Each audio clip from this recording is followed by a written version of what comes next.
So I don't know if this is news to you, but Facebook watches what you post even when it's marked private. And now Nielsen is going to use that information for TV ratings. The company is now adding Facebook to its social television ratings. Nielsen already uses information from Twitter.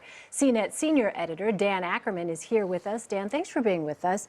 I think this is so interesting because, of course, a lot of people think I'm putting stuff onto Facebook, but I'm putting that on privately. So how is this going to work with Nielsen? Yeah, it's sort of like you type in a post about shoes, then you get an ad for shoes. So obviously some machine somewhere is scanning this, but because third parties can't come in and see everything on Facebook, they need the Facebook company to provide them the data. So they say we're going to provide aggregate data on what TV shows people are talking about and what numbers, not, Johnny said this about this show, but more like this number of people are talking about this show. And that's at least useful information for trying to figure out, how popular a show is besides just who's watching it when it's on. But, even when we talk about huge chunks of data that aren't associated with individuals, there's always a concern about privacy that must be coming up in this conversation. Oh, sure. But if you're talking about Facebook, I think that privacy talk has already sort of gone out the window. Right. Just like when you use Gmail, it scans, the content of your email and prevents context, sensitive ads based on that. So I feel like that horse is already way gone.